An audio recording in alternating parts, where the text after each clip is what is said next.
Good evening, sir. Good evening, everyone.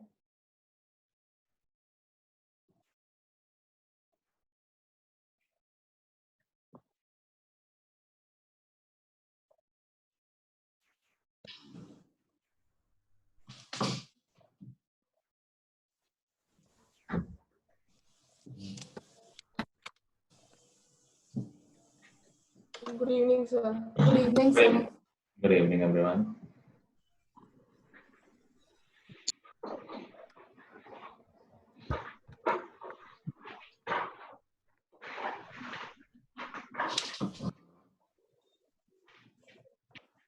तो last class में हमने कुछ डिफिकल्ट लेवल के क्वेश्चन किए थे।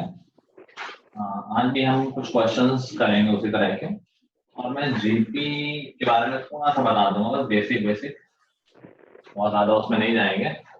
बट हाँ, एपी का हम जितने क्वेश्चन हमने कर लिए हैं, so we will be able to solve any kind of question of AP from now. ठीक है,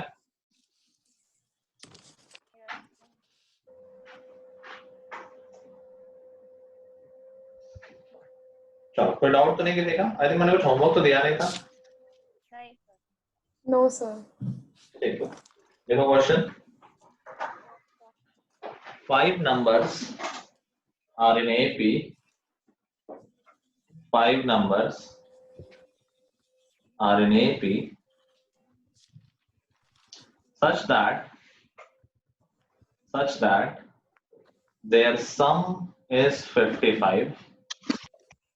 5 numbers are in AP such that their sum is 55. Find the middle number. Find the middle number.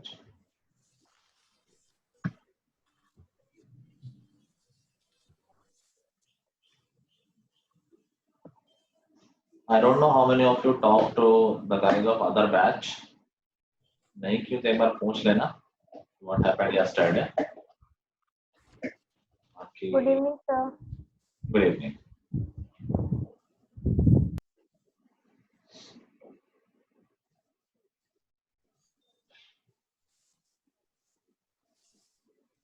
तुमने question तो लिखा नहीं होगा आज तक?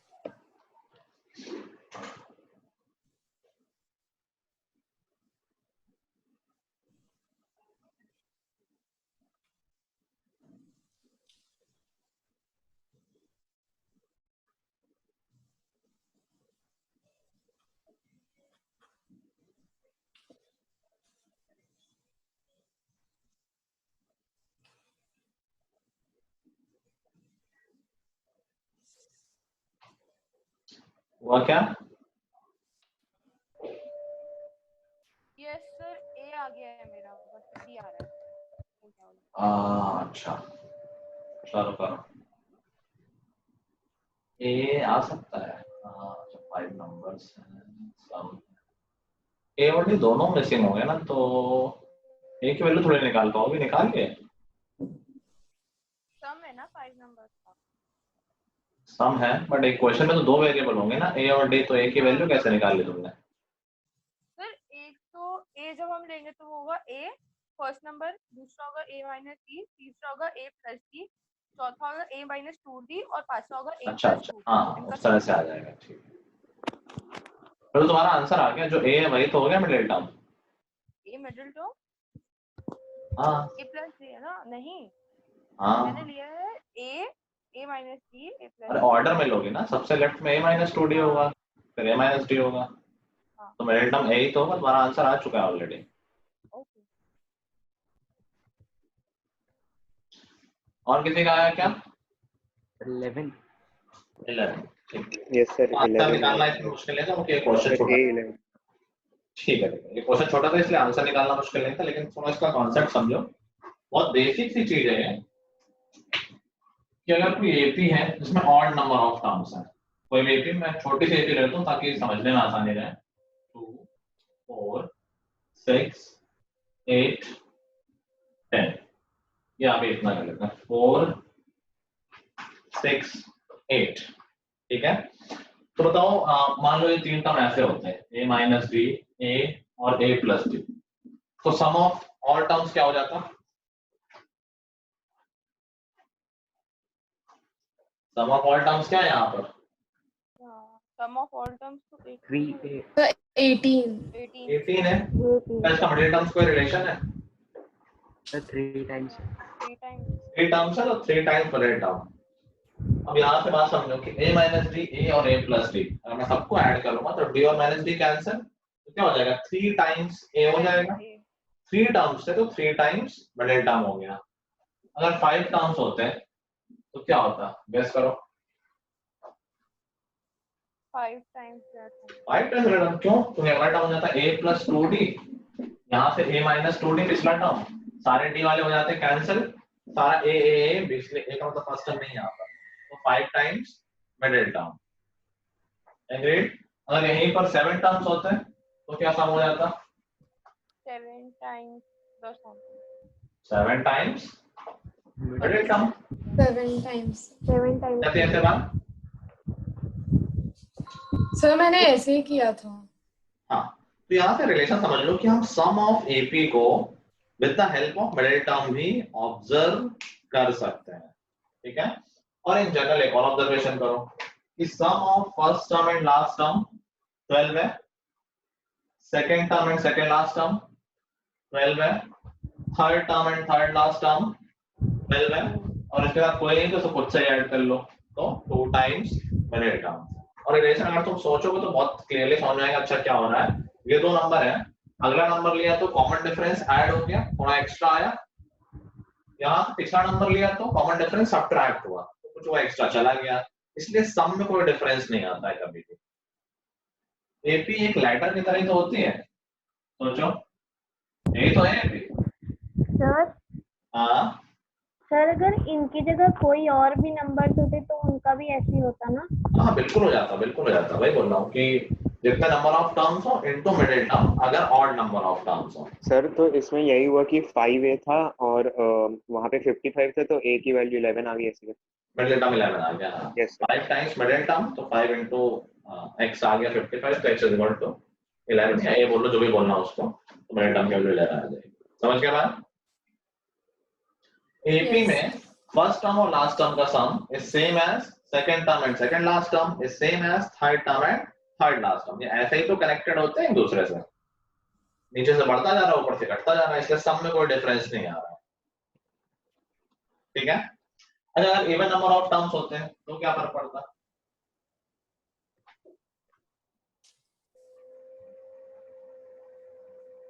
मान लो ये 4 टर्म होते हैं 6 8 10 एंड 12, इनका सम करके देखो कितना आ रहा है?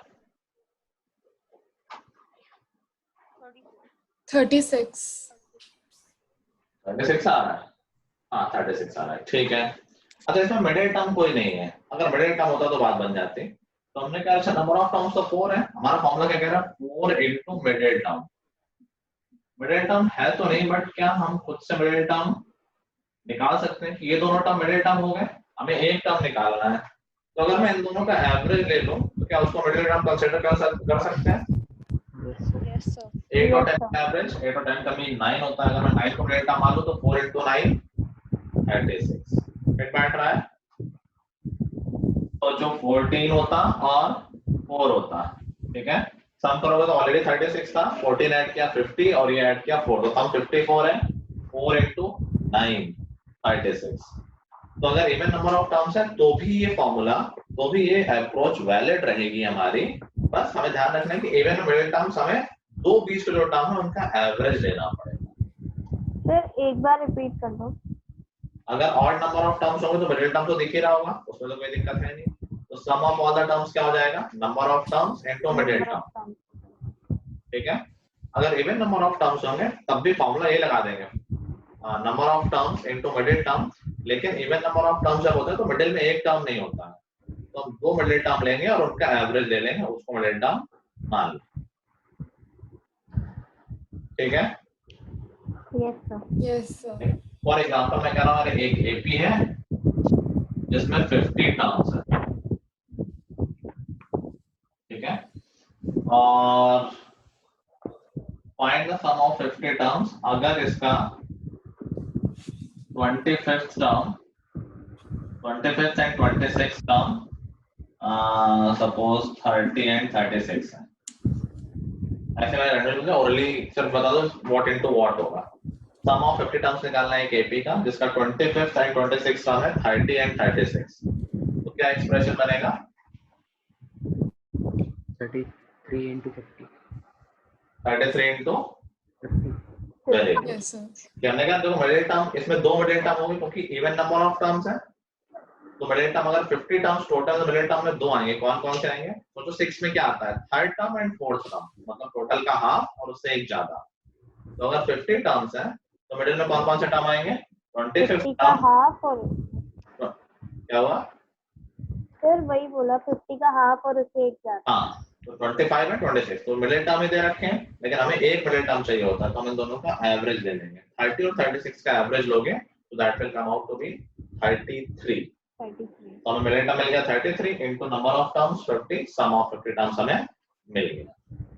देखो ये नॉर्मल अप्रोच से भी हो जाएगा, बट उसमें पूरा काम करना पड़ेगा। This is after understanding we have made a shortcut like this.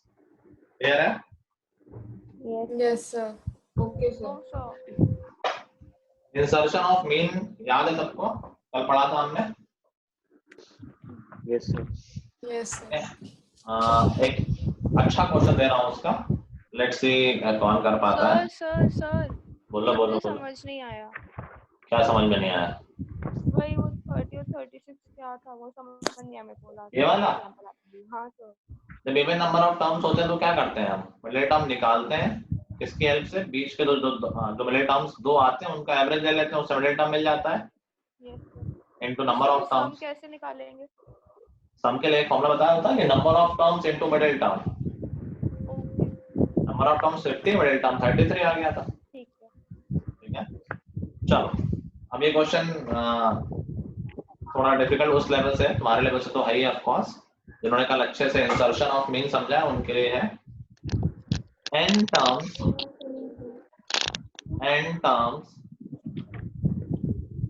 are inserted between n terms are inserted between 30 and 60.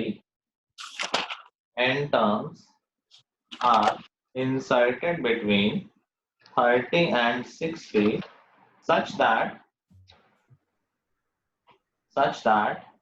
ratio of second and second last term, ratio of second and second last term of the resulting AP is 2:3. 2:3. What is the value of n?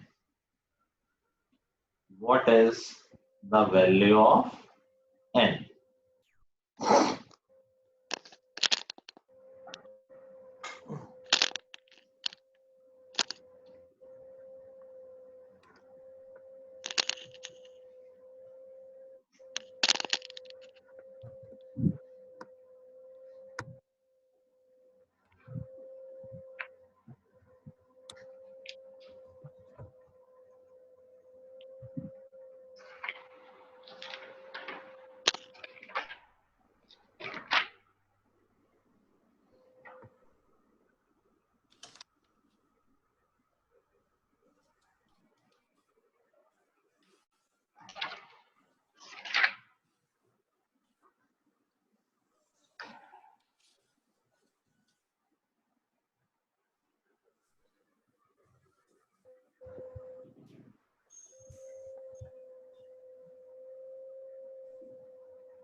सब लोगों को पुरानी बातें याद है ना?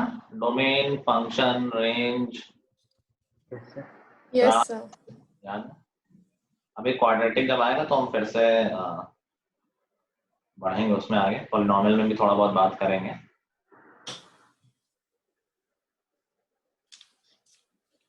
तो अभी मैं फाउंडेशन वाले क्वेश्चंस होमवर्क में ज़्यादा नहीं दे रहा हूँ, क्योंकि जब हमारा एक बार सिलेबस पूरा हो जाएगा तब हम उस समय प्रैक्टिस ज़्यादा करेंगे इन हाई लेवल क्वेश्चंस की, क्योंकि अभी तुम्हारा स्कूल का भी बहुत लोड है और अभी तो तुम फर्स्ट टाइम पढ़ रहे हो, तो ऐसा नहीं है कि इसके चक्कर में हमारा रेगुलर कुछ मिस हो। तो ज़्यादा होमवर्क नहीं होगा, यूजली क्लास में ही मैं डील करूँगा जो होगा। एक बार हमारा सिलेबस कवर हो जाएगा और काफ़ी जल्दी मैं करा देता हूँ, तो उसके बाद हमारे पास काफ़ी टाइम होगा ये सब। सर आप पॉलिनोमियल कब कराओगे? बस अगली क्लास से कराऊंगा। ओके।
कोई है जिसको लग रहा है वो आसपास है?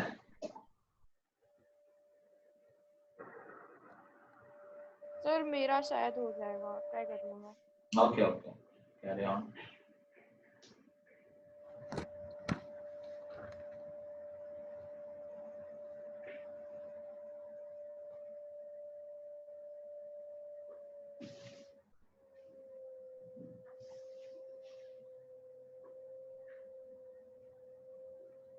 तो लोग भूल गए अरिथमेटिक मीन का फंडा है, यहाँ एन अरिथमेटिक मीन इंसर्ट किए गए हैं। एन नंबर जो बोल रहा हूँ एक्चुअली वो मीन ही तो है, क्योंकि फाइनली एक एपी बन रही है ना इंसर्ट करने के बाद।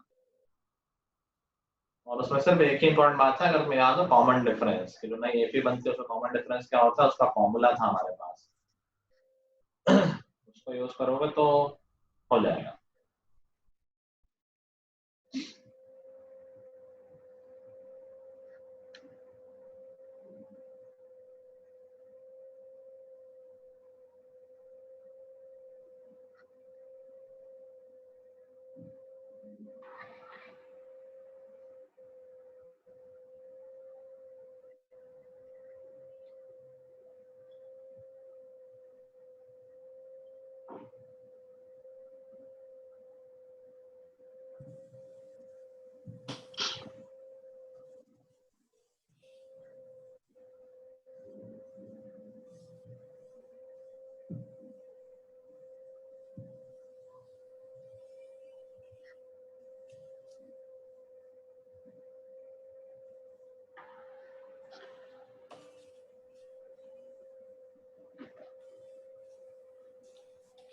और कोई खुशी के अलावा जो आसपास पहुंचा हो?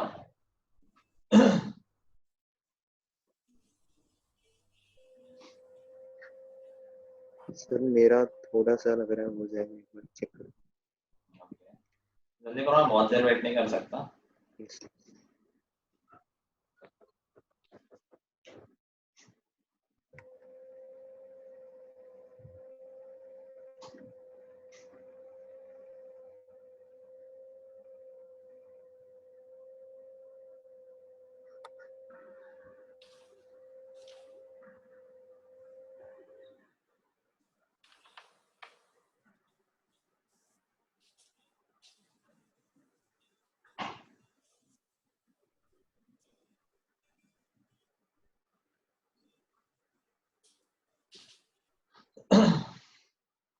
चलो मैं कर रहा हूँ, लेट्स सी कितना लोग सही डायरेक्शन देते हैं। क्या दो नंबर्स के बीच में कुछ नंबर्स इंसर्ट किए गए हैं और वो कुछ नंबर्स कुछ एएम्स हैं, कुछ अरिथमेटिक मीन्स इंसर्ट किए गए हैं और उसके बाद जो सीक्वेंस बना है 30 और 60 के बीच में कुछ इंसर्ट किए गए। मैं मान लेता हूँ A1 है, A2 है, डैश डैश AN है और यहाँ पर 60 है, ठीक है। फाइनली एक एपी बन गई, तो एक एपी लिखी हुई है। अभी बोल रहा है कि ratio of second term and second last term, तो क्या रेशियो इसका दे रखा है A1 और AN का, ये रेशियो क्या दे रखा है 2:3 क्या है 2:3 2:3 है। ठीक है। अच्छा हमें एक फॉर्मूला पता है कि अगर जब n अरिथमेटिक मीन इंसर्ट किए जाते हैं तो एपी का कॉमन डिफरेंस क्या हो जाता है D equals to B minus A divided by N minus N plus 1. ये होगा फॉर्मूला कि कॉमन डिफरेंस ये हो जाएगा कि b माइनस ए 60 माइनस 30 30 हो गया अपॉन n प्लस 1। अब बताओ इस एपी का ये A1 जो इस एपी का सेकंड टर्म है, क्या मैं बोल सकता हूँ 30 प्लस b होगा, agree? Yes sir. Yes sir. और वो सेकंड लास्ट टर्म है तो मैं बोल सकता हूँ 60 माइनस d होगा। Yes. Yes sir. बस अब तो कुछ बचा ही नहीं, एक ही वेरिएबल तो है हमारे इक्वेशन में, तो मैं d की वैल्यू पुट करूंगा तो एक ही वेरिएबल है जो कि n है, तो हम कह सकते हैं कि 30 plus 30 upon n plus 1 upon 60 minus 30 upon n plus 1 this is equal to 2/3। अब मैं सिर्फ लेफ्ट हैंड साइड को सॉल्व कर रहा हूँ, इसमें एलसीएम ले लेता हूँ। एलसीएम लूंगा तो हो जाएगा 30n प्लस 30 और हो जाएगा 30n plus 60 upon n plus 1 upon यहाँ हो जाएगा 60n प्लस 60 माइनस 30 तो हो जाएगा 60n plus 30 upon n plus 1, दोनों में ही अपॉन n प्लस 1 आ जाएगा। और आई होप पता है जब a upon b upon c upon d होता है तो ये दोनों कैंसिल हो जाएंगे, पता है ना, a by b upon c by d होता है तो ऐसे हो जाता है, ठीक है, ये पता है सबको? Yes sir. ये दोनों तो कैंसिल हो जाएंगे, एक सिंपल सी इक्वेशन आ गई। इनफैक्ट मैं इसमें 30 कॉमन ले सकता हूँ ऊपर वाली में n प्लस 2 और नीचे वाले में 30 कॉमन ले सकता हूँ तो 2n प्लस 1 ये आ जाएगा 2/3। 30 और 30 कैंसिल, क्रॉस मल्टीप्लाई कर लेंगे, क्या आ जाएगा 4n plus 2 is equal to 3n plus 6 और यहाँ आ जाएगा n is equal to 4। So there were 4 terms which were inserted between 30 and 6. Sir हाँ सर मेरा ये मतलब क्या कहते हैं d is equal to 30 upon n plus 1 और ये यहाँ 2/3 तक आ गया था, इसके आगे सर मेरे को समझ नहीं आ रहा था क्या करना था, इसके मेरा हो नहीं था। अच्छा अभी आ गया, यस सर। ठीक Yeah, n is equals to 8 आ रहा था। नहीं सर मेरा इन 2 आ रहा था। तो गलती हुई ना, अब तो सॉल्यूशन सामने लिखा है, देखो कहाँ गलती की तुम लोगों ने, क्या मेथड ये फॉलो किया था यहाँ हाँ तक सर। इसने अगर यहाँ तक भी लिखा है कौन सा Yes, एकदम ठीक sir. कर रहे थे कैलकुलेशन यार कर, मैंने कोई बात नहीं, 30 वहाँ पे बट इम्पोर्टेंट था कि तुम यहाँ तक सोच पाओ, उसके बाद कैलकुलेशन पार्ट है उसमें गलती है तो ठीक है, उसका बहुत बड़ा इशू नहीं है, ठीक है। Okay sir. अशिता आ गया, Yes sir.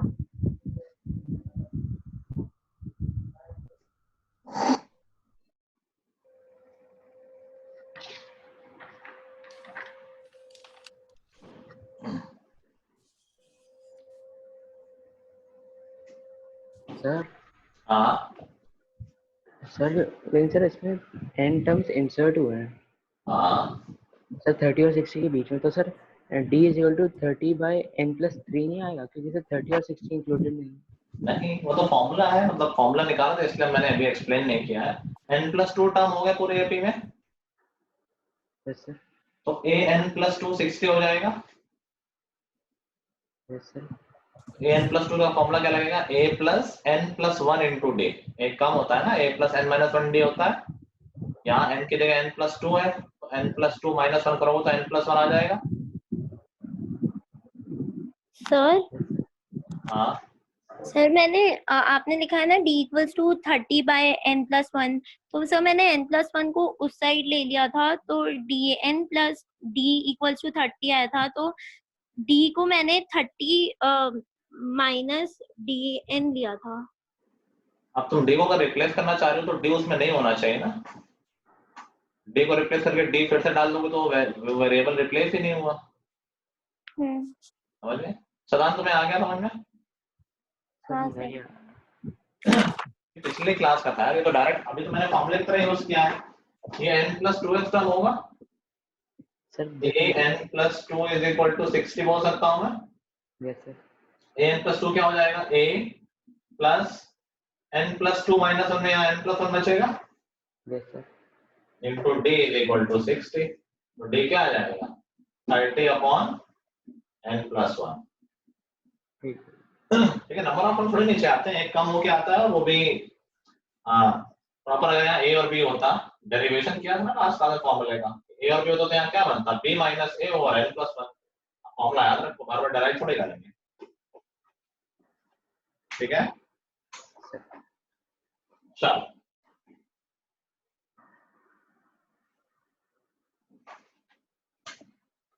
देखो, हमें अभी इस एज में सिर्फ अपनी थिंकिंग डेवलप करनी है, सिलेबस सब पढ़ाया ही जाएगा आगे जब तुम तैयारी करोगे। You should improve your approach कि कहाँ गलती हुई, मैं किस डायरेक्शन में नहीं सोच पाया, कहाँ मुझे सोचना चाहिए था, ये ज्यादा इंपॉर्टेंट। क्वेश्चन तो होते नहीं, क्वेश्चन बहुत है, अनलिमिटेड है। ठीक है, चलो नेक्स्ट क्वेश्चन है, a sequence is given by 3n square plus 2n upon 6n. Check if this sequence is an AP. Check if the sequence is an AP and find its 20th term. A sequence is given by xn is equal to 3n square plus 2n upon 6n. Check if this is an AP and find its 20th term.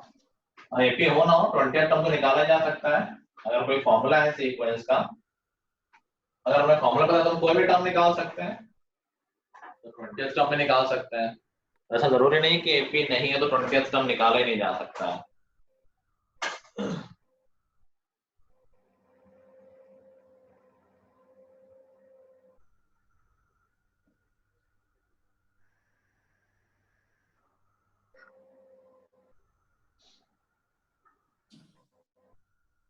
ये बहुत normal और बहुत easy question है, don't think कि sir difficult question करा रहे हैं तो नहीं होगा। ये सबसे होना चाहिए, जिससे नहीं हो पाएगा वो ध्यान नहीं दे रहा है, ये समझ लो।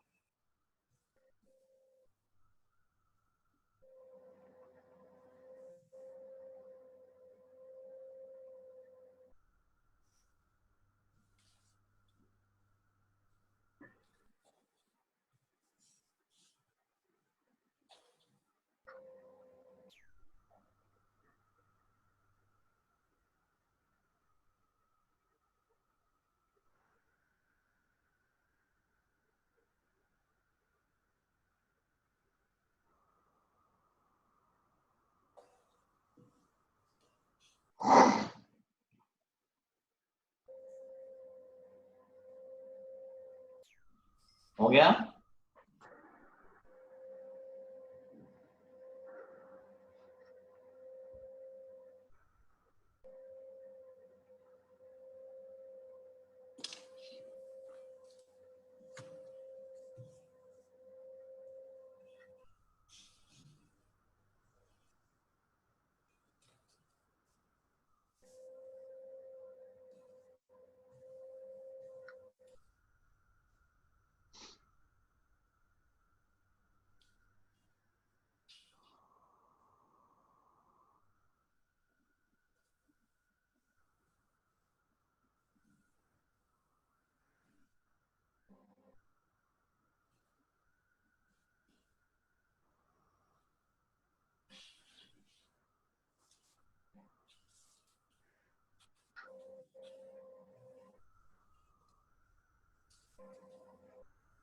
हो गया गाइस?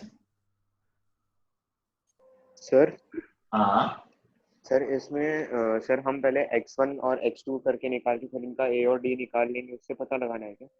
कर सकते हैं, अभी तो बहुत बेसिक बात मैंने बेवकूफ बना दिया है। तुम डिवाइड कर दो तो ये AP तो AP है, नहीं है। बिल्कुल AP है। अच्छा AP 6n है, सॉरी सर सर है। AP है, ये AP सर होगा। AP तो है। जब भी लीनियर फॉर्मूले में लीनियर होगा ना वो हमेशा AP होता है। याद करो हमने कुछ Yes, क्वेश्चन sir. किए कि an is equal to 2n+3, ये AP है। अगर ये लीनियर टर्म है, एक कांस्टेंट और एक लीनियर, हमेशा AP बनेगा। 2.5n - 4 AP है, 4n+7 AP है, ये हमेशा AP बनेगा। ये भी लीनियर है, बस मैंने डायरेक्ट नहीं लिखा है। अगर तुम डिवाइड कर दोगे तो यहाँ देखो xn क्या आ जाएगा, n/2 + 1/3, बस फ्रैक्शन में आएगा। नहीं में डिवाइड करोगे तब भी हो जाएगा, डिवाइड कर दोगे तो थोड़ा इजी हो जाएगा।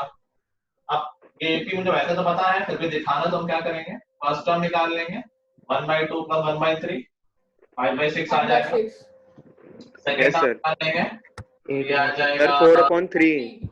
4/3. 4/6 दे दो ताकि सब्ट्रैक्ट करने में आसानी रहे। Yes, sir. कॉमन डिफरेंस क्या आ जाएगा, 3 Minus 1/2. माइनस क्यों आएगा, प्लस आएगा। Sorry, 1/2. 1/2. 1/2. ऐसा 22 लिखेंगे 1/2. तब देखने में आसान लगे। बस ये AP है, फर्स्ट टर्म पता है, कॉमन डिफरेंस पता है, जो पूछा है वो निकाल दो। 20 terms. 31/3 आया। 31/3। 20th टर्म सीधे n = 20 डाल के निकाल सकते हैं। ये तो फॉर्मूला nth टर्म का है ना, इसी में डाल Yes, sir. सकते Yes, हैं, sir. बात खत्म हो जाएगी। 31/3 आया। Yes. क्या आया, 31/3. 31/3. 31/3। 31/3 3. तब पे ये आया। Yes, sir. Yes, sir. मुझसे गलती हो गई थी, वो मैंने 6n की जगह 6 ले लिया, अच्छा, वरना चलो। किसी को डाउट तो पूछ लो, शर्माना नहीं कि सबका हो गया मेरा नहीं हुआ है। चलो नेक्स्ट ट्राई करते हैं। Sum of n terms of an AP, sum of n terms of an AP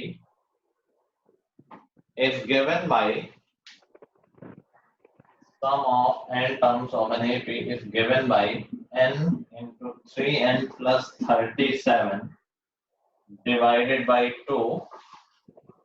Sum of n terms of AP is given by, formula दिया है,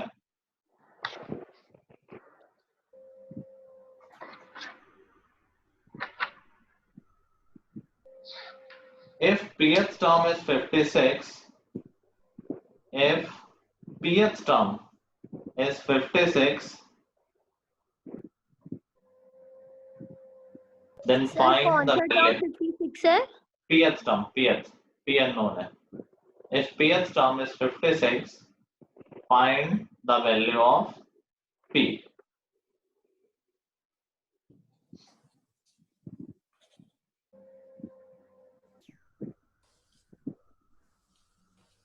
Sir, P की वैल्यू फाइंड करनी है। हाँ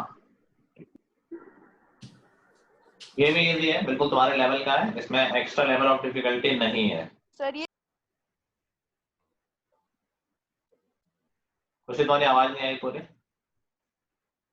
इजी है sir, ये बहुत इजी है। हाँ, this is a regular question.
Sir 13 आया। 13 बिल्कुल सही है। ऋषभ का आया है ये से यस सर। सर 13 है। Sir 13 yes sir. 13 आ गया। Yes sir. दृष्टि आया तुम्हारा?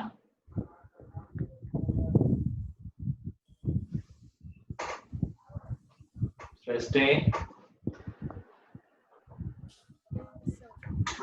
आया नहीं आया? आ गया। Harshita yes sir.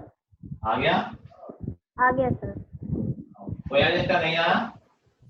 माही, श्रेष्ठा, सर आ गया। सर आ मुझे नहीं गया। करने की जरूरत है, सर आ गया। फिर भी मैं कर देता हूँ। सम ऑफ n टर्म्स क्या होता है? n upon 2 2a plus n minus 1 into d। ये दे रखा है n upon 2 3n plus 37। n upon 2 cancel हो सकता है।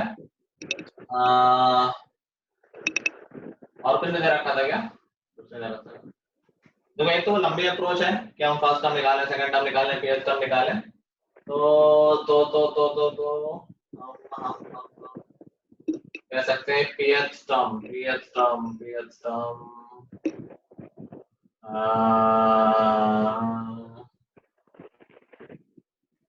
S1 करके सर n को 1 पुट करके निकाल देते हैं पहले A1 हाँ नहीं, वो तो एक तरीका है Yes, कि sir. आई होप सबने उससे ही किया होगा कि वन डाला तो फर्स्ट टर्म आ गया, Yes, टू sir. डाला सम ऑफ टू टर्म्स आ गया। Yes that sir. Is one way. मुझे लगता है थोड़ा तरीका भी हो सकता है सम दे रखा है ना ये।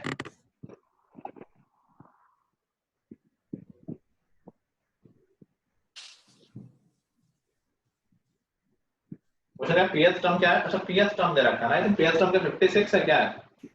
56 pth टर्म 56 है, मतलब a plus p minus 1 into d 56 है।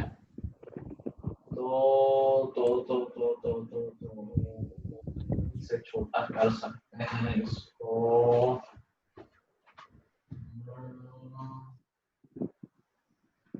a plus p minus 1 into d is 56।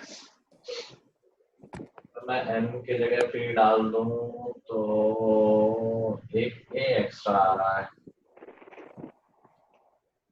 a का मैं क्या करूं?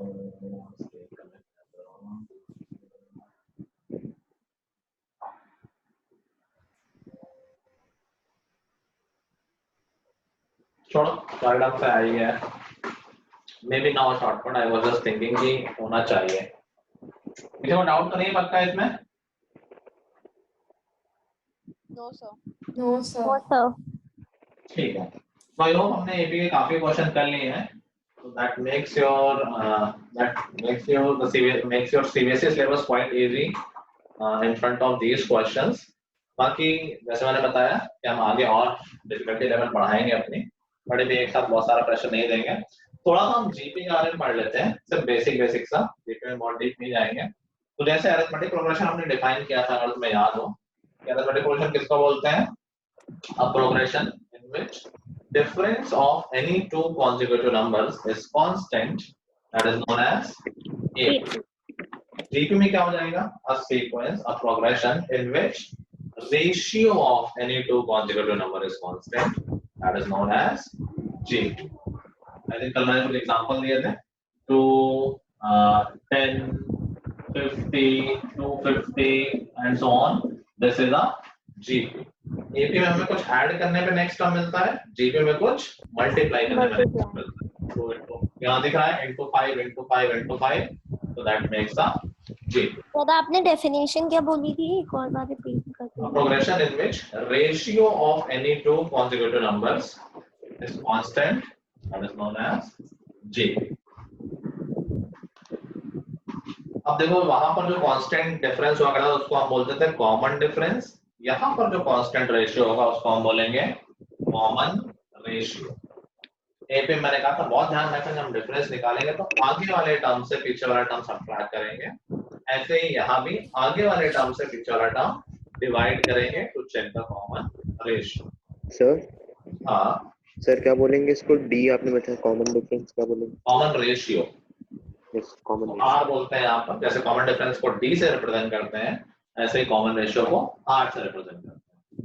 तो अगर मैं एपी में, सॉरी, अगर मैं जीपी में बात करूँ जनरल टर्म की, तो देखो फर्स्ट टर्म तो मान लेता हूँ कि फर्स्ट टर्म ए है, कॉमन रेशियो अगर आर है तो सेकंड टर्म आर मल्टीप्लाई करने से मिल जाएगा A into R, R to the power 1 बोल देता हूँ। थर्ड टर्म कैसे मिलेगा?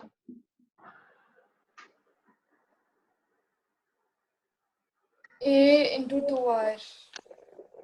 A plus 2R. Plus 2R. Plus AP थोड़ी ना ऐड क्यों कर रही हो? सर डिवाइड करेंगे। नहीं डिवाइड करेंगे। सर आर स्क्वायर मल्टीप्लाई करने से मिल रहा है यस ना, सर। वहां पर ऐड करना था, यहाँ पर multiply R A into R square, R into R square होगा, 2r नहीं होगा। ऐसे फोर्थ टर्म क्या हो जाएगा? into R cube. R cube. A3R R multiply होता जा रहा है, रिलेशन दिख रहा है। जैसे एपी में एक कम करके ऐड करते थे, टेंथ टर्म है तो a प्लस 9d, ऐसे यहाँ पर देखो सेकंड टर्म है तो पावर 1 है, थर्ड टर्म है तो पावर 2 है, फोर्थ टर्म पावर 3 है। अगर nth टर्म होगा तो पावर क्या होगी? N minus 1. ar to the power n minus 1. -1. This is the formula for general term of GP. जहाँ पर a फर्स्ट टर्म है, r is the common ratio और n एक जनरल टर्म है a। ठीक है?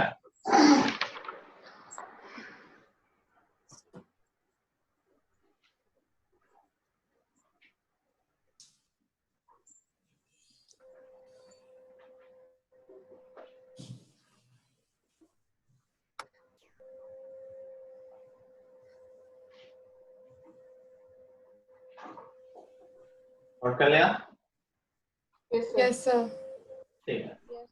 अभी याद करो हमने एक फॉर्मूला बनाया था, थ्री टर्म्स जब एपी में होते तो हमने क्या फॉर्मूला बनाया था? If A B C are in AP then if A, B, C are in AP, then एक फॉर्मूला बनाया था हमने। A into C equals to 2B. क्या बोल रही हो? If A, B, C are in AP, तो क्या फॉर्मूला बना था? Sir 2B is equal to A plus C 2B is equal to A plus C। भूल गए क्या तुम लोग? सर यही तो बोला था। पता नहीं क्या बोल रही थी, इंटू इंटू बोल रही थी, A इंटू C बोला था तुमने तो। चलो तो अगर ए बी सी जीपी में है तो देखो रेशियो कांस्टेंट है, हम क्या कहते हैं b upon a is equal to sir c। दिख नहीं रहा बोर्ड। अगर ए बी सी जीपी में है तो हम बोल सकते हैं b upon a should be equal to c upon b, और यहाँ से फॉर्मूला क्या बन जाएगा? b square is equal to ac। ठीक है, तो सब कुछ प्लस वाली चीज मल्टीप्लाई से रिप्लेस हो जाएगी एपी से जीपी में। So, अगर three numbers A, B, C are in a GP, we can use the relation B square is equal to A into C. Simple है? Yes, sir. Yes sir. ठीक है, तो सब कुछ कनेक्टेड है, बिल्कुल जैसा एपी में सिस्टम चलता है वैसे यहाँ भी चलेगा। नेक्स्ट चीज देखते हैं और क्या ऑब्जर्व कर सकते हैं।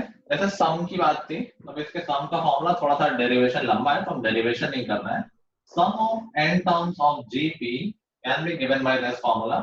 डरना नहीं, a r to the power n minus 1 upon r minus 1. This is the formula for sum of n terms of GP. Sir जो n की वैल्यू होगी वो हम r n की वैल्यू में पुट कर देंगे, आ जाएगा फिर a और नंबर ऑफ टर्म्स है, r कॉमन रेशियो है, a r to the power n minus 1 over r minus 1। कहीं कहीं जो पहले फॉर्मूला उल्टा लिखा हुआ कि अगर r 1 से कम है तो पॉजिटिव बनाने के लिए उल्टा लिख देते हैं, उससे कोई फर्क नहीं है। अगर मैं ऊपर नीचे माइनस से मल्टीप्लाई कर दूं उससे कोई फर्क तो पड़ना नहीं है। तो कभी कभी फॉर्मूला दो फॉर्मूला लिखा होंगे बुक में, ऐसा लिखा होगा 1 minus r to the power n over 1 minus r। देखो दोनों एक ही बात है, माइनस से मल्टीप्लाई कर दिया ऊपर नीचे। Yes sir. ठीक है? Yes sir. ये कहते हैं कि जब r लेस देन 1 है तो ये फॉर्मूला लगा लें ताकि पॉजिटिव दिखे ऊपर नीचे, और जब r ग्रेटर देन 1 तो ये लगा लें, जब 1 से बड़ा है तो ये लगा लिया, 1 से छोटा लगा लिया, कोई फर्क नहीं, तुम एक ही याद कर लो तो भी सफिशिएंट। ठीक है? Yes sir. अच्छा जीपी में एक इंटरेस्टिंग चीज आती है, अच्छा एक बात तो, अगर कोई इनफाइनाइट एपी है क्या हम उसका सम निकाल सकते हैं? नहीं नहीं No, sir. sir. No sir. अभी खत्म ही नहीं हो रही, ऐड करते जाओ करते जाओ करते जाओ, सम भी बढ़ता जाएगा, उसका सम नहीं निकाला जा सकता है। क्या कोई जीपी है इनफाइनाइट, क्या उसका सम निकाल सकता है? सर नहीं। नहीं निकाल पाएंगे ना, मल्टीप्लाई हमें लग रहा है नहीं निकाल पाएंगे, मगर ये सोचो अगर कॉमन रेशियो लेस देन 1 है तो क्या नंबर छोटे होते जाएंगे? Yes sir. Yes yes sir. Sir. Number को 1 से कम से मल्टीप्लाई करोगे तो छोटा हो जाएगा। जैसे मैं 10 को 0.8 से मल्टीप्लाई करूँ, मान लो कॉमन रेशियो 0.8, तो 10 अगला नंबर 8 हो जाएगा, फिर 0.8 से करोगे 0.64 हो जाएगा, तो नंबर धीरे धीरे छोटा होता जा रहा है। तो अगर कभी जीपी का कॉमन रेशियो 1 से कम है तो नंबर धीरे धीरे छोटे होते जाएंगे। इवेंचुअली कुछ टाइम बाद ऐसा होगा कि वो नंबर इतने छोटे हो जाएंगे कि वो मैटर नहीं करेंगे। अब इतने छोटे मान लो होगा कि 0.0000000 उनके सामने असर डालेंगे क्या? No sir. ठीक है, वो बहुत ही छोटे हो जाएंगे, दैट कैन बी नेग्लिजिबल, उनको हम बोल सकते हैं कि यार इवेंचुअली वो जीरो के बहुत पास पहुंच गए, हमारे सम में कोई फर्क नहीं डालने वाले वो। तो सम ऑफ इनफाइनाइट जीपी निकाला जा सकता है इन द केस जब कॉमन रेशियो लेस देन 1 हो। ठीक है, बात सबको समझ में आ गई? Yes sir.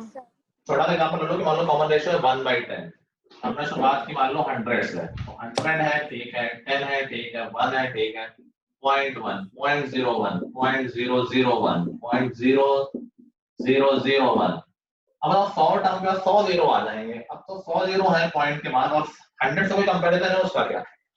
ऐड करो या ना करो कोई फर्क नहीं है। ठीक है, तो इवेंचुअली एक लिमिट के बाद वो नंबर्स खत्म हो जाएंगे, बिल्कुल जीरो आएगा, इसलिए हम उनका सम निकाल पा रहे हैं। And in that case, formula for sum is very easy. Sum of infinite terms of a GP is A upon 1 minus R.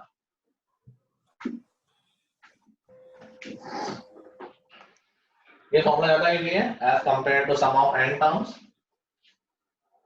Sum of infinite GP is A upon 1 minus R.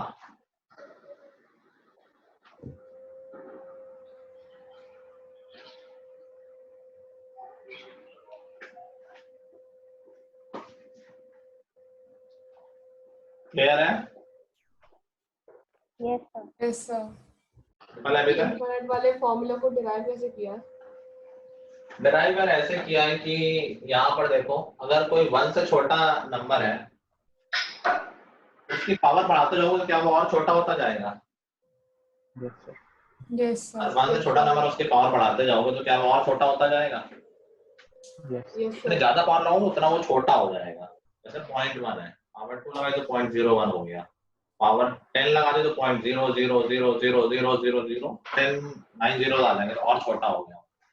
ऐसे ही जब infinite GP का formula इसी फॉर्मूले से निकला है, वो नीचे वाला देखो उससे ज्यादा आसान दिखेगा कि 1 से छोटा है उसकी पावर n पे बहुत बड़ा नंबर है तो ये 0 हो जाएगा, जब n बहुत बड़ा हो जाएगा तो ये 0 हो Yes, जाएगा, sir. तो क्या बचा 1 अपॉन 1 माइनस r, इसलिए ये फॉर्मूला निकला।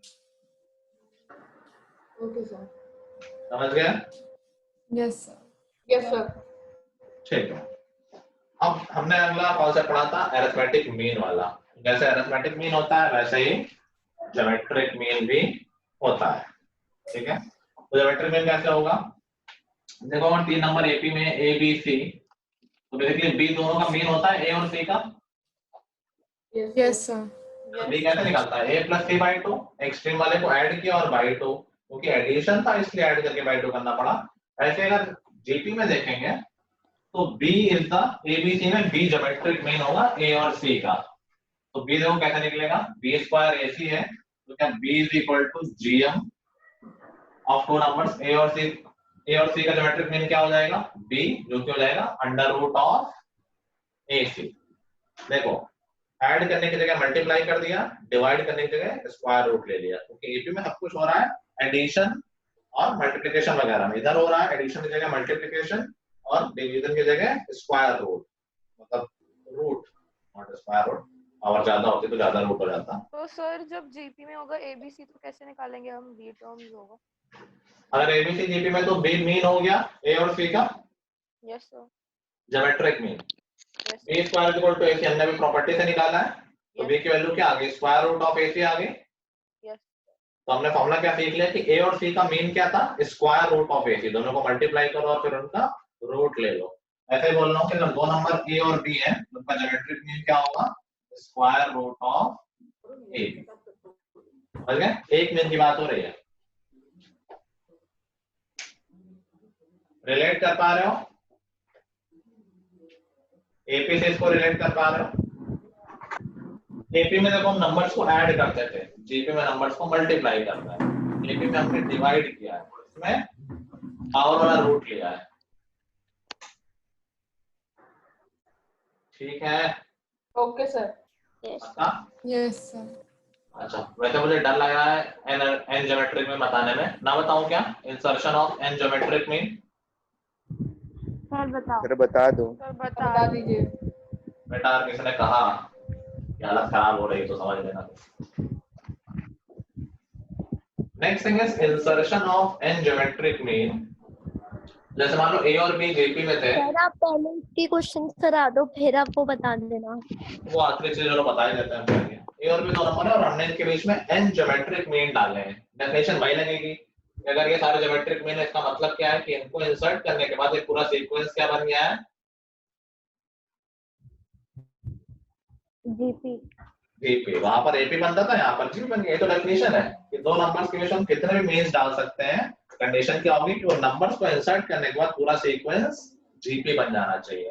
जैसे एपी में था कि पूरा सीक्वेंस एपी बन जाना चाहिए एम डालने पर, ऐसे यहाँ जीएम डालने में पूरा सीक्वेंस जीपी बन जाना चाहिए। बिल्कुल सेम प्रोसेस है, बस वही है प्लस की जगह मल्टीप्लाई होगा। तो इस जीपी में कितने टर्म्स हो गए, n+2। n+2। n हो सकता है कि a n+2 is equal to b है, yes sir. n+2 term is equal to b। और an का फॉर्मूला यहाँ पर क्या होता है, a r to the power n-1। a r to the power n की जगह n+2 है तो n+1 हो जाएगा इज इक्वल टू b। ये समझ गए फॉर्मूला लगा जनरल टर्म का। Yes, sir. तो यहाँ से क्या आ गया, r to the power n+1 is equal to b upon a।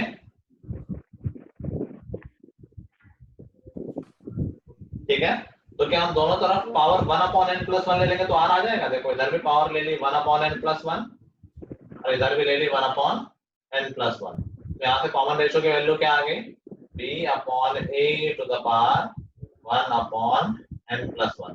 बिल्कुल एपी जैसा है, बस देखने में थोड़ा सा ऑफकोर्स कॉम्प्लिकेटेड लग रहा है। देखो एपी में b माइनस से होता था, सब्ट्रैक्ट करते थे, तो जेपी में डिवाइड कर रहे हैं। एपी में n+1 से डिवाइड करते थे तो इसमें n+1 तो रूट आ गया। कनेक्शन फील कर पा रहे हो? सर एक डाउट है देख किसको नहीं रहा है, सर मेरे को पूरा नहीं दिख रहा है कि आखिरी में नहीं दिख रहा है?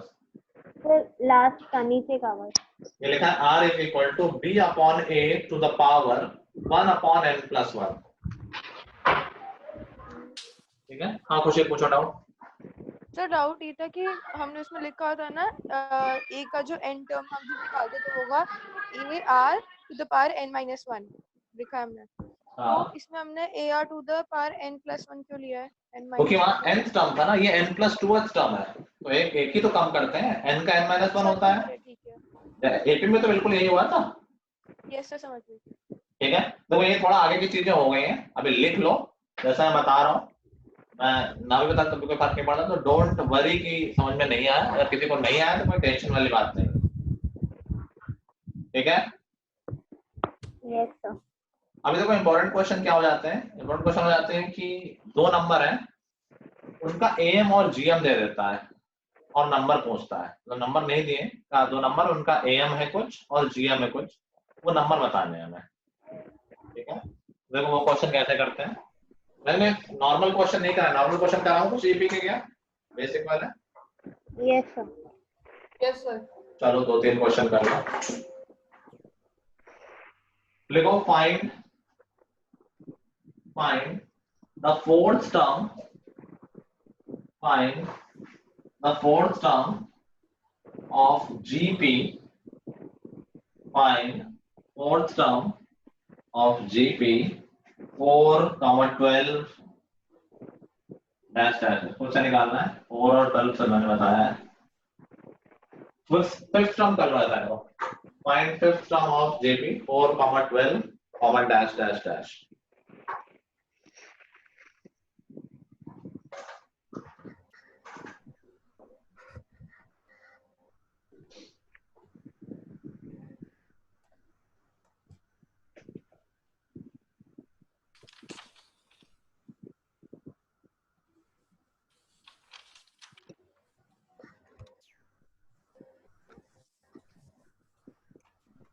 तो मेरा 324 आ रहा है। 324 सही आ रहा है। फिर मेरा फिफ्थ भी टर्म पूछा है किस जेपी का 4, 12 डैश डैश डैश। तो A5 क्या हो जाएगा AR to the power 4। A यहाँ पर 4 है, R बताइए 3 आ जाएगा, 4 into 3 to the power 4 निकालोगे तो ये 324 आ जाएगा। ठीक है, यस सर ठीक है। नेक्स्ट लिखो सम of an infinite GP, sum of an infinite GP, sum of an infinite GP is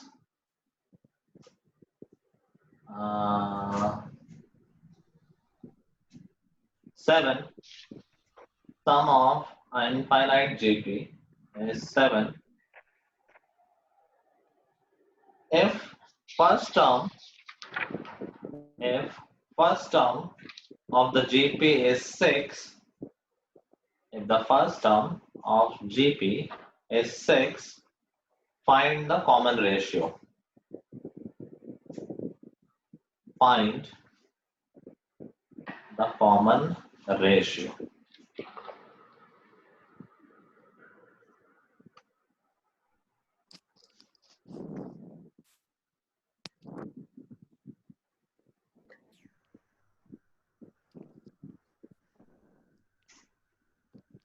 sir 1 sir 1 sir 13/7 13/7 So sir 1/7. 13/7 तो 13/7 आ रहा है। 13/7 पॉसिबल है क्या? ये सोचो जो लोग 13/7 निकाल रहे हैं, जब इनफाइनाइट जीपी होती है तो कॉमन रेशियो कैसा होता है?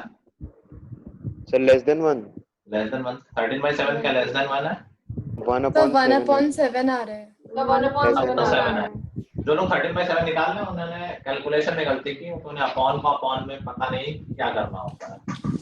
सम ऑफ इनफाइनाइट जीपी देखो क्या होता है, a upon 1 minus r, a upon 1 minus r that is given as 7।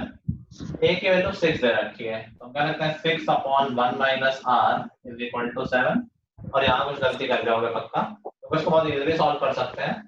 हम ऐसा करते हैं 1 minus r यहाँ ले आते हैं, 7 यहाँ ले आते हैं, कुछ लोग कहेंगे मल्टीप्लाई कर दो, उससे भी कोई दिक्कत नहीं है। तो 1 minus r क्या आ गया 6 upon 7, 7 नीचे गया हूँ 1 minus r ऊपर ले गया हूँ, तो r की वैल्यू क्या आ गई, r उधर ले गया हूँ 6 upon 7 यहाँ ले हूँ 1 minus 6 upon 7 जो क्या जाएगा 1 upon 7। क्या सबका आ गया है? अच्छा सर मैंने r-1 ले लिया था नीचे। तो भाई ऐसा करोगे तो क्लियर है? Yes sir. Yes, sir. Next देखो find the sum of 20 terms, find the sum of 20 terms of GP 2, 12, 72 dash dash dash।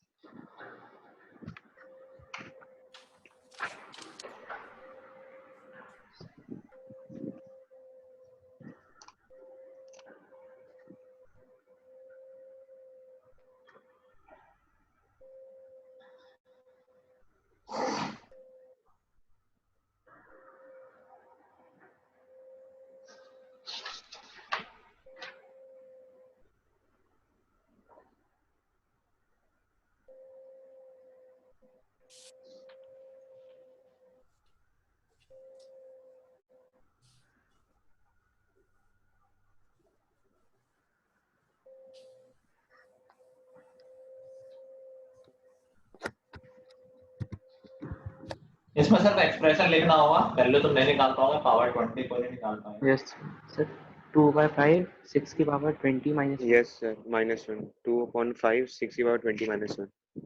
ठीक है, बिल्कुल ठीक है। हो गया सबका? Yes, sir. Yes, sir. Sum of 20 terms पूछा है और ऑफकोर्स इनफाइनाइट जीपी नहीं तो n वाला फॉर्मूला लगेगा। तो हमने कहा यार इसका फॉर्मूला डायरेक्ट होता है a r to the power n -1 over r -1। यहाँ सम क्या हो जाएगा? सम ऑफ 20 टर्म्स, a है यहाँ पर 2, r to the power n, r है 6 टू द पावर 20 -1। कुछ लोग कभी-कभी पावर में -1 करते हैं, पावर में -1 नहीं है, 1 अलग से है वो -1 on r -1 6 -1 5 हो जाएगा। यूजुअली जब ऑब्जेक्टिव क्वेश्चन आता है तो आंसर इसी फॉर्म में होते हैं, इस तरह से लिखा हो, फिर इसकी वैल्यू निकालने का साइज। क्लियर है? Yes, sir. Yes, sir. ठीक है, चलो अब एएमजीएम वाला समझ लेते हैं कि ये थोड़ा सा बड़ा कॉन्सेप्ट है, तो मेहनत लगती है, और उसका शॉर्टकट भी है कि 2 नंबर का एएम और जीएम निकालना तो आसान है। जैसे मैं कहूँ 2 नंबर का एएम और जीएम निकालो, तो नंबर मान लेते हैं 10 और 16। एएम और जीएम निकालना है, एएम क्या होगा? दोनों को ऐड करके बाई 2 कर दो, 13 हो जाएगा, और जीएम क्या होगा? दोनों को मल्टीप्लाई करके रूट ले लो, तो AM of these two numbers will be 13 √26 होगा, हाँ सर। 160। सॉल्व करने से कुछ शायद बाहर आ जाएगा, वो हम देख लेंगे। ठीक है, सिंपल है। क्वेश्चन उल्टा आता है, लेकिन उल्टा कैसा है? एएम और जीएम दे रखा होगा, हमें निकालने होंगे नंबर्स।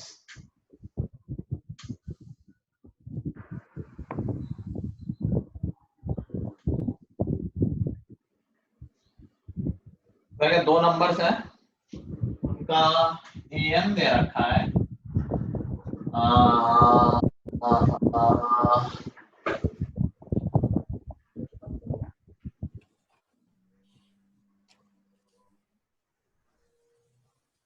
$27 और जीएम दे रखा है 12। तो बताओ नंबर क्या होंगे? एक है इसका हिट एंड ट्रायल मेथड जो हम काइंड ऑफ गेस करके निकालेंगे, और एक है रेगुलर मेथड, दोनों बता देता हूँ। तो एएम 27 इसका मतलब क्या है? एएम क्या होता है? अगर 2 नंबर ए और बी है तो a + b अपॉन 2 ही तो एएम होगा। आता है समझ में? Yes, sir. एएम 27 इसका मतलब दोनों का सम अपॉन 227। एक एएम है तो ऐसे इसका डायरेक्ट फॉर्मूला एवरेज लग जाता है, उससे ज्यादा है तो फिर हम आ जाते हैं ठीक है a - अपॉन n प्लस। तो यहाँ से आ गया a + b = 54।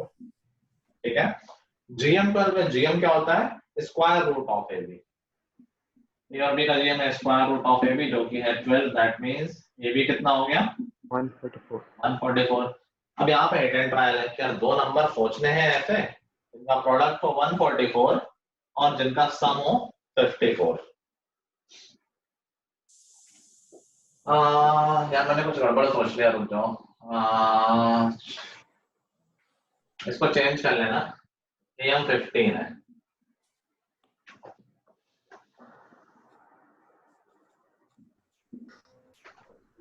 ठीक है, तो हमने कहा 2 नंबर था जिनका सम हो 30 और इनका प्रोडक्ट हो 144। Can we think those 2 numbers?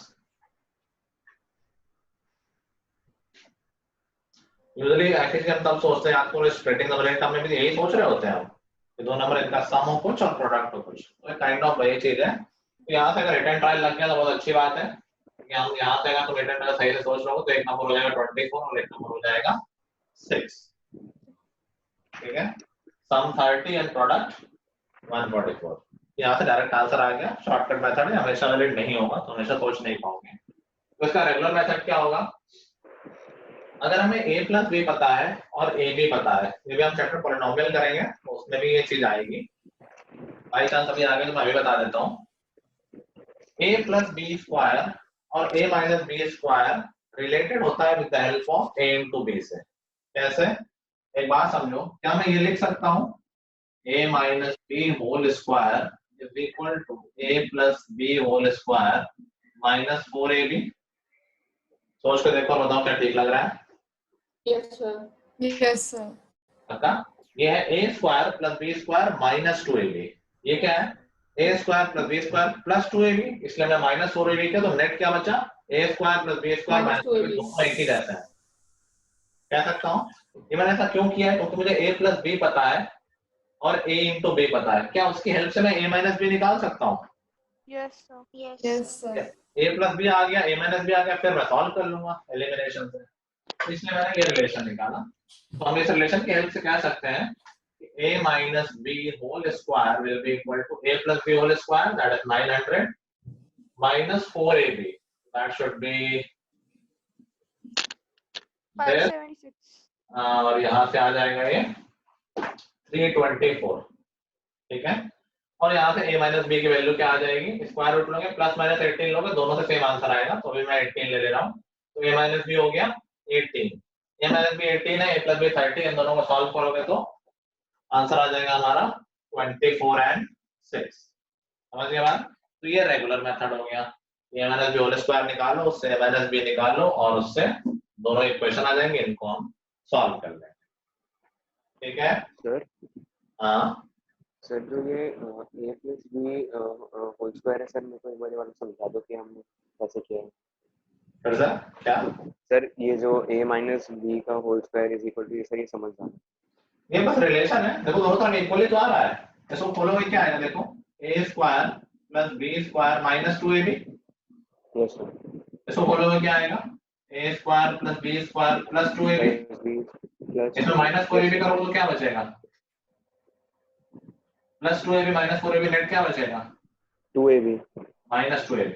Minus 2ab sir. दोनों साइड सेम है ना, तो मैंने कहा हम इसको ऐसे लिख सकते हैं ना, वही बस मैंने किया कि इसको हमने ऐसे लिख दिया, यस सर। ठीक है। आई पॉलिनोमियल में एकदम रट जाएगा, ये बहुत इंपॉर्टेंट स्टेप होगा एक पर्टिकुलर मेथड के लिए, पर्टिकुलर क्वेश्चन के लिए। कर लिया? Yes, sir. Yes, sir. ठीक है, तो फॉर नाउ एपी हम यहाँ पर क्लोज करते हैं। आई होप तुम्हें रेगुलर तो एकदम अच्छे से समझ में आ गया और एक्स्ट्रा चीजें भी कुछ कुछ क्लियर हो गई, ठीक है। सबका वर्कशीट और एनसीईआरटी तो कंप्लीट है ना? Yes, sir. Yes sir. ठीक है, ठीक है, तो it will be very smooth for you. बाकी कल आई थिंक हमारा साइंस का टेस्ट है। Yes, sir. Yes sir. Yes, sir. Yes sir. हो गई तैयारी? अभी शुरू हो गया। सर हो गई है, हो गई है। सर ट्यूसडे को स्कूल का टेस्ट है, उसमें पॉलिनोमियल भी आ रहा है। अच्छा, तो स्कूल में समझ में नहीं आया क्या? नहीं बिल्कुल नहीं। मंडे को क्लास है, मंडे को थोड़ा समय करा दूंगा, जितना हो पाएगा उतना। भाई कोई डाउट हो तो पूछ लेना। ओके सर, बाकी दीदी से पूछना होगा। ठीक है, चलो गाइस नेक्स्ट क्लास से हम पॉलिनोमियल स्टार्ट करेंगे। Yes So that's all for today. Till the next time we meet. Goodbye everyone. Have a nice time. Bye. Thank Bye you, all. sir. Bye, sir.